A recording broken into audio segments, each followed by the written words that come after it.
You know, there's a huge shift happening inside CPA firms right now.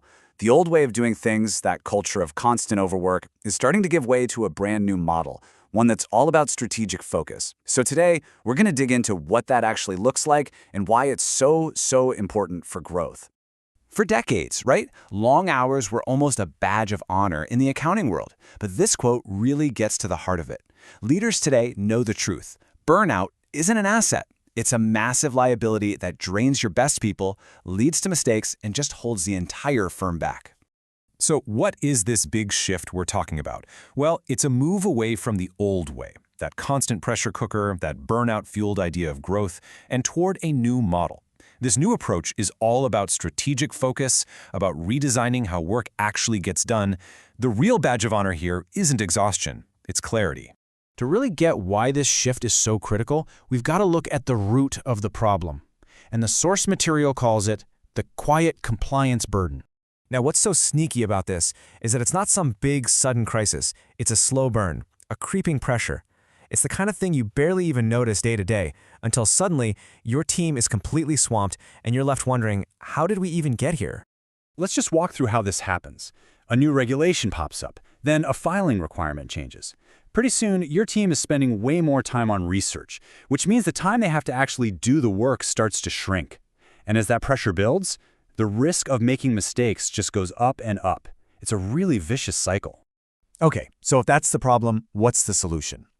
Well, it's about completely reframing how we think about delegation.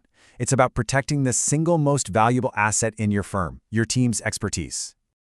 The source introduces this idea of strategic outsourcing. And I love this definition because it completely changes the conversation. This isn't just about shipping work off somewhere else to cut costs. No, it's a strategic move to shield your senior talent from getting bogged down in repetitive work so they can focus on what they do best. The benefits are pretty clear, right? You get better quality, less pressure on your team, and faster turnarounds. But the real game changer? It's that last point. When you free up your senior people for high-value advisory work, you're not just making things more efficient, you're basically unlocking a brand new engine for growth. Okay, that all sounds great in theory, but what does it look like in the real world? Let's look at how this whole strategic outsourcing thing can totally transform some of the most stressful parts of running a CPA firm. Here's a question every single firm leader can relate to. For so many firms, tax season isn't just a busy time of year, it's this chaotic storm that basically dictates the entire calendar. But what if it didn't have to be like that? By using outsourced tax prep teams for all that high-volume work, firms can completely change the game. Suddenly, workloads are distributed way more evenly, overtime goes down, and returns get processed faster. All of a sudden, tax season becomes manageable, even predictable, instead of just being something you have to survive. All right, let's talk about another critical area, payroll. The source calls it low visibility, high risk. And that's perfect. It's not glamorous work, but one tiny mistake can have huge, immediate consequences. You can damage a client's trust in a heartbeat.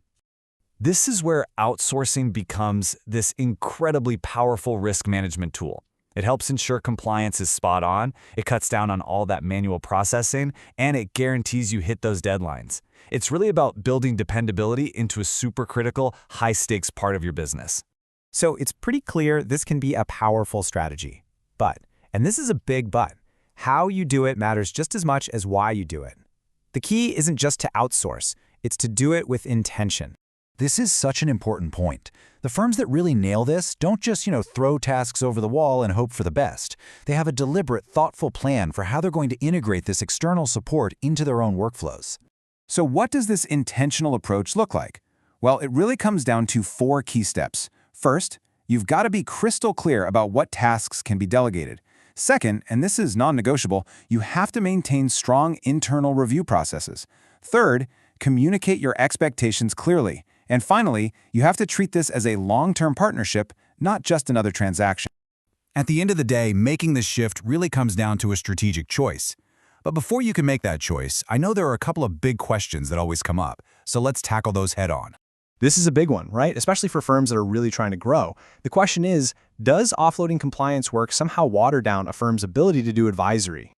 The answer is a clear and resounding yes. It's not about subtraction, it's about addition.